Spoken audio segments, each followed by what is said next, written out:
이어지는 시간에서는 실증적 과학, 사회분석이라는 방법론에 방점을 두고 어떻게 그는 이렇게 재밌는 주장을 과학적으로 전개하였는지에 대해서 살펴보도록 하겠습니다.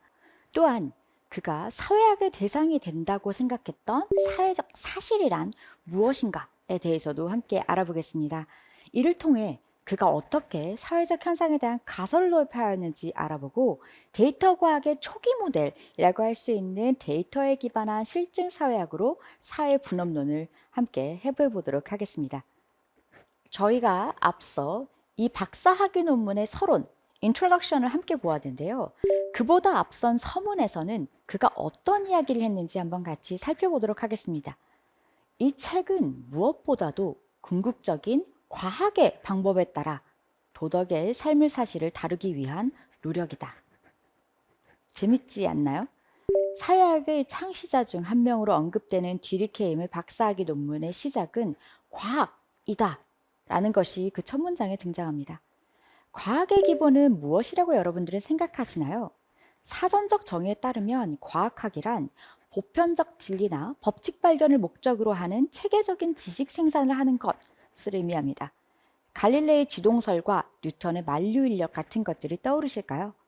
정밀한 실험을 통해서 객관적인 데이터를 수집하고 이를 분석하여 일반화할 수 있는 법칙을 만드는 일련의 과정을 저희는 과학학이라고 일컫습니다. 사회적 현상에 대한 과학을 할 수 있을까요? 사회로는 우리가 자연현상처럼 실험을 할 수 없는데 어떻게 체계적이고 일반화할 수 있는 지식을 만들어낼 수 있을까요? 잠시 디르케임의 다른 저작, 사회학 반복론을 한번 살펴보도록 하겠습니다. 이 저작에서 그는 보다 구체적인 사회학의 연구 대상을 밝히고 있습니다. 사회적 사실은 고정되어 있든 없든 개인에게 외부의 제약을 행사할 수 있는 모든 행동 방식이다. 또는 다시 말하자면 특정 사회 전반에 걸쳐 일어나는 일반적이면서도 동시에 개별적인 표현과는 별개로 그 자체로 존재하는 모든 행동 방식이다. 수 제너러스라고 여러분들이 많이 들어보셨을 것 같습니다. 이 사회적 사실이 사회학의 연구 대상이라고 그는 이야기합니다. 사회적 사실은 개인의 외부에 독립적으로 존재하여 개인에게 지대한 영향을 미치는 객관적인, 개인과 독립적으로 존재하는 개인에게 영향을 미치는 외부 및 객관적인 현상을 일컫습니다. 이들은 특정 사회의 특이한 사고, 감정 및 행동의 집단적인 방식이기도 합니다. 다시 말해 사회적 사실은 특정 사회 내의 행동, 신념, 관습, 규범 및 가치로 개인을 형성하고 영향을 미치고 있습니다. 개인이 만든 산물은 아니지만 개인들이 함께 그 사회적 신념, 사회적으로 바람직하다고 여겨지는 행동, 규범에 부합하는 선택들을 하면서 다시금 그 사회적 사실의 영속에 기여하게 되는 순환 구조에 주목하고 있습니다. 이러한 사회적 사실은 언어, 종교, 법률 체계, 결혼 관습, 교육기관 및 경제 체계도 녹아들어가 있습니다.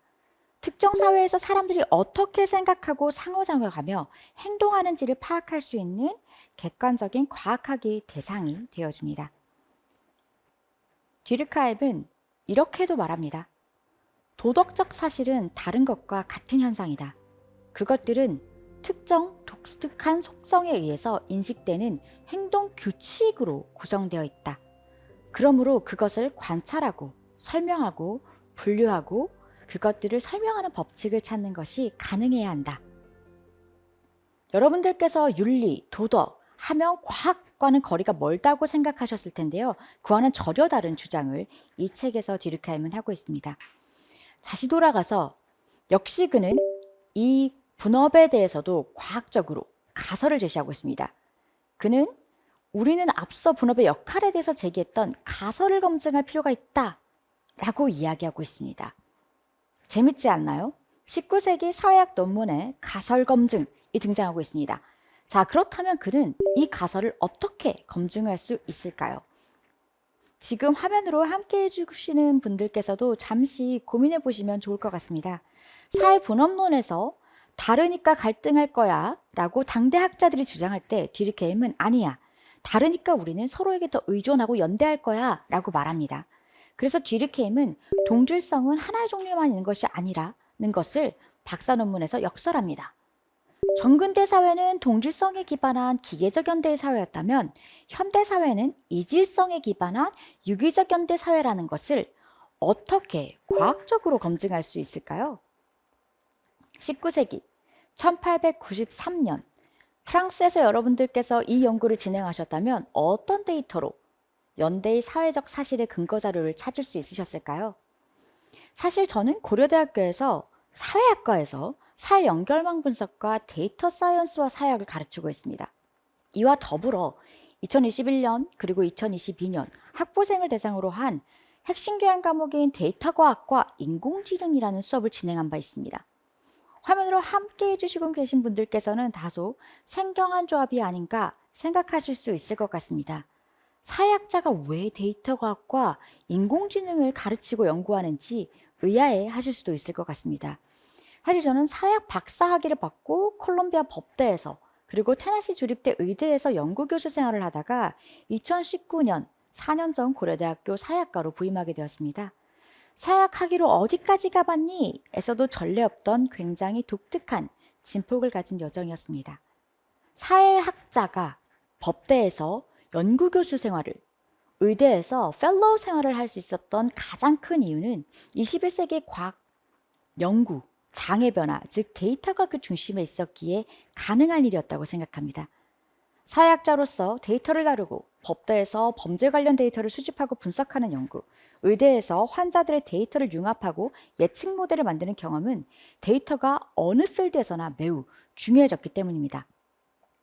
데이터에 기반한 사회현상을 다루고 있는 한 연구자로서 저는 항상 데리카임은 사회학의 창시자일 뿐만 아니라 데이터 과학의 선구자라고 이야기하곤 합니다. 디르케임의 사회 분업론이 당시에는 엄청나게 큰 파장을 낳았던 이유는 그의 주장이 사회학적으로도 매우 매력적이었기 때문이기도 하고 그의 데이터 분석 접근 방법이 매우 창의적이었기 때문이기도 합니다. 과연 어떤 데이터를 통해서 디르케임은 그의 가설을 검증했을까요? 아마 책을 읽어보시지 않은 분들께서는 깜짝 놀라실 수도 있을 것 같습니다. 다시 한번 그의 주장을 요약하자면 기계적 연대의 경우 집단의식과 개인의식이 상대적 크기의 경우 집단의식이 더 완벽하게 개인의식을 지배하고 있다.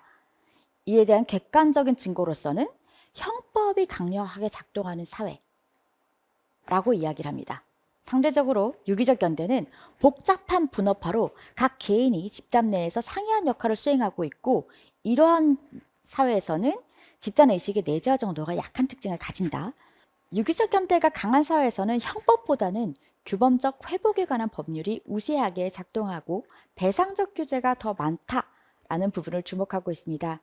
전근대 사회에서는 동질성이 큰 사회였지만 근대 사회는 이질성이 큰 사회라는 사실에는 이견이 없을 것이라는 전제하에 그의 가설은 동질성이 큰 사회에서는 기계적 연대가, 이질성이 큰 사회에서는 유기적 연대가 우세할 것이다 라는 가설을 세웠습니다.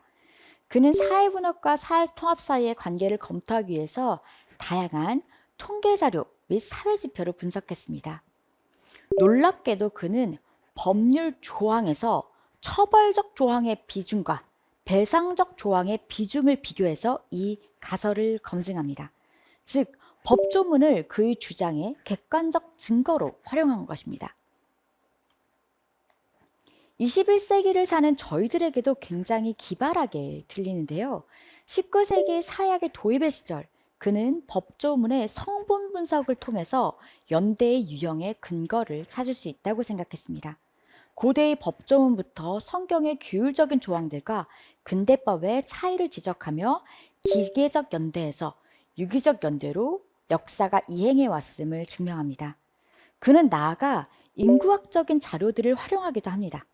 대도시와 지방의 시골을 비교하면서 20세에서 50세 사이 인구는 도시에 많고 그 이상의 연령층은 더 낮다라는 것들을 보여주기도 하고 19세 사회학이 놀랍도록 빠르게 당시 출현하고 있던 인구 통계 자료들을 적극적으로 활용하고 있는 모습을 보입니다. 또한 범죄율, 자살률 및 기타 사회현상과 관계를 보여주며 분업의 변화가 사회의 안정성과 통합에 어떻게 영향을 미칠 수 있는지를 과학적으로 보여주고 있습니다. 이 책에서 분업의 아노미적인 비정상적인 형태의 근거 자료로 자살률을 비교하고 있습니다. 훗날 그의 또 다른 명저인 자살론의 아이디어가 사실 그의 박사학위 논문에서 발전된 것입니다. 그는 자살은 시골보다는 도시에서 더 많이 발생한다. 문명은 대도시에 집중되고 자살도 마찬가지다. 우리는 때때로 이들 대도시에서 자살 현상이 전염되는 것을 보았으며 그것은 각 나라의 수도와 중요한 도시들에서 발원지 역할을 한다.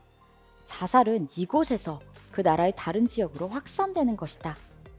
결국 노르웨이만 예외로 하고 모든 유럽 국가에서 자살은 한 세기 동안 규칙적으로 증가해왔고 한 통계에 의하면 1821년에서 1880년 사이의 자살률은 3배로 늘어났다. 다양한 데이터를 통해서 이 주장들을 검증하고 있습니다. 늘어나는 자살이 많은 학자들에 의해서 분업에 따른 사회적 연대의 상실의 증거로 제시될 때 이는 병리적인 현상이지 분업 자체가 그 원인이 아님을 역설합니다.